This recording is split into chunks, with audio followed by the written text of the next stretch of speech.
Chapter 9. The Writing on the Wall. What's going on here? What's going on? Attracted, no doubt, by Malfoy's shout, Argus Filch came shouldering his way through the crowd. Then he saw Mrs. Norris and fell back, clutching his face in horror. My cat! My cat! What's happened to Mrs. Norris? He shrieked. And his popping eyes fell on Harry. You! He screeched. You've murdered my cat! You've killed her! I'll kill you! Argus! Dumbledore had arrived on the scene, followed by a number of other teachers. In seconds, he had swept past Harry, Ron, and Hermione and detached Mrs. Norris from the torch bracket. Come with me, Argus, he said to Filch. You too, Mr. Potter, Mr. Weasley, Miss Granger. Lockhart stepped forward eagerly. My office is nearest, headmaster, just upstairs. Please feel free. Thank you, Gilderoy, said Dumbledore. The silent crowd parted to let them pass. Lockhart, looking excited and important, hurried after Dumbledore. So did the professors, McGonagall and Snape. As they entered Lockhart's darkened office, there was a flurry of movement across the halls. Harry saw several of the Lockharts in the pictures dodging out of sight, their hair in rollers. The real Lockhart lit candles on his desk and stood back. Dumbledore laid Mrs. Norris on the polished surface and began to examine her. Harry, Ron, and Hermione exchanged tense looks and sank into chairs outside the pool of candlelight, watching. The tip of Dumbledore's long, crooked nose was barely an inch from Mrs. Norris's fur. He was looking at her closely through his half-moon spectacles, his long fingers gently prodding and poking. Professor McGonagall was bent almost as close. Her eyes narrowed. Snape loomed behind them, half in shadow, wearing a most peculiar expression. It was as though he was trying hard not to smile. And Lockhart was hovering all around them, making suggestions. It was definitely a curse that killed her, probably the transmorgriffin torture. I've seen it used many times. So unlucky I wasn't there. I know of the very counter curse that could have saved her. Lockhart's comments were punctuated by Filch's dry, racking sobs. He was slumped in a chair by his desk, unable to look at Mrs. Norris, his face in her hands. Much as he detested Filch, Harry couldn't help feeling a bit sorry for him, though not nearly as sorry as he felt for himself.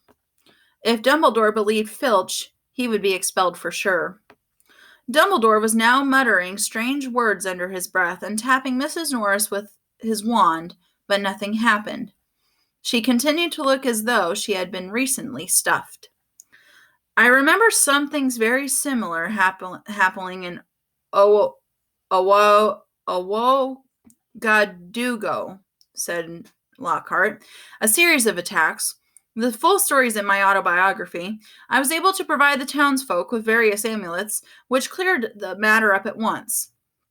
The photographs of Lockhart were on the walls were all nodding in agreement as he talked. One of them had forgotten to remove his hairnet. At last, Dumbledore straightened up. She's not dead, Argus, he said softly. Lockhart stopped abruptly in the middle of counting the number of murders he had prevented. Not dead? Choked Filch, looking through his fingers at Mrs. Norris. But why is she all stiff and frozen? She has been petrified, said Dumbledore. Ah, I thought so, said Lockhart. But how? I cannot say. Ask him, shrieked Filch, turning his blotched and tear-stained face to Harry. No second year could have done this, said Dumbledore firmly. It would take dark magic of the most advanced. He did it! He did it! Filch spat, his pouchy face purpling.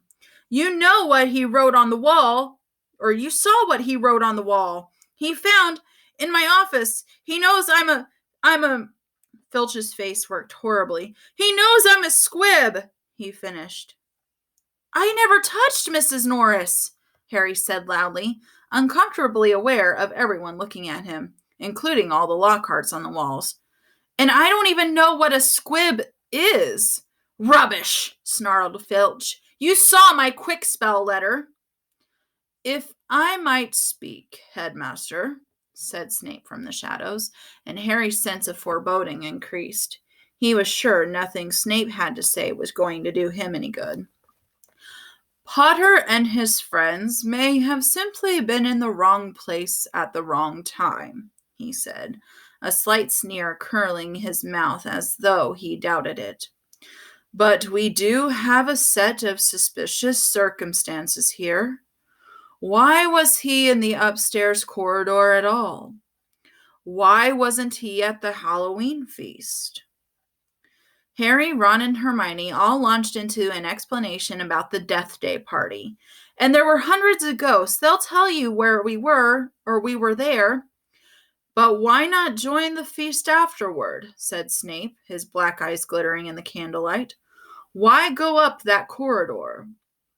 Ron and Hermione looked at Harry. Because, Harry said, his heart thumping very fast. Something told him it would sound very far-fetched if he told him he had been led there by a bodiless voice no one but he could hear. "Because we were tired and wanted to go to bed," he said.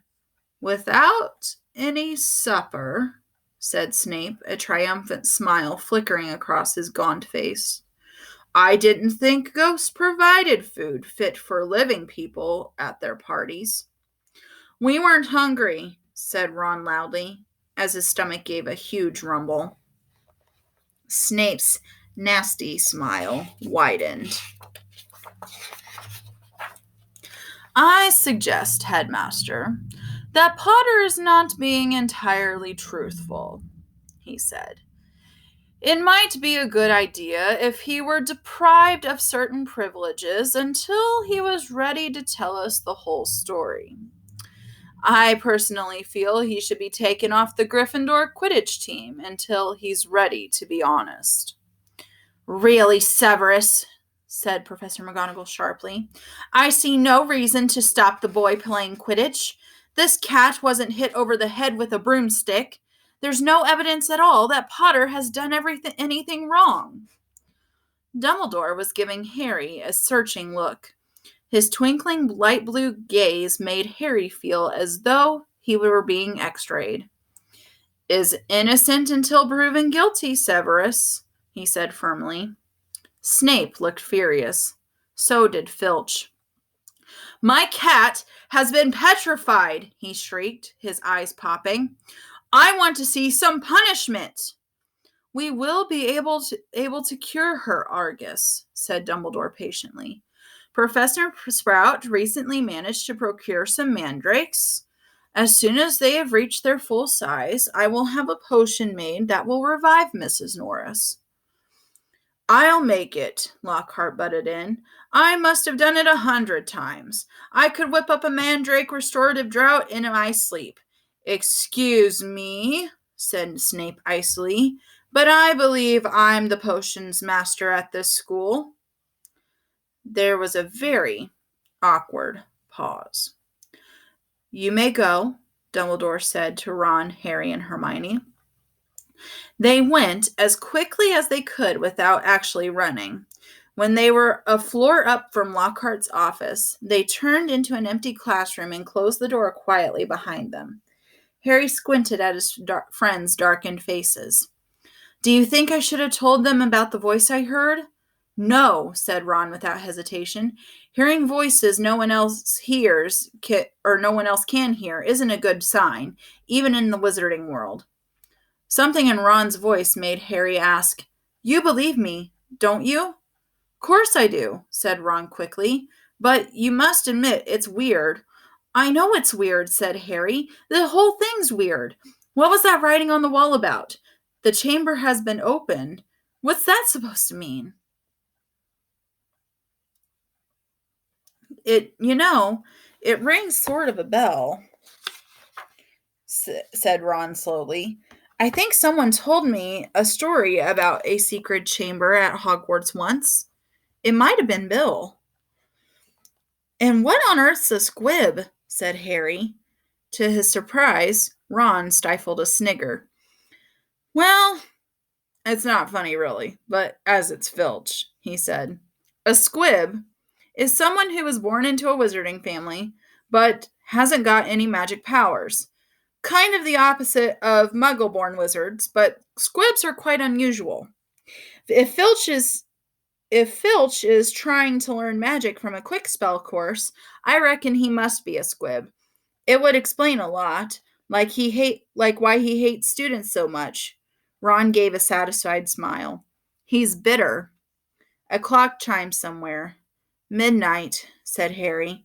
We'd better get back to bed before Snape We better get to bed before Snape comes along and tries to frame us for something else.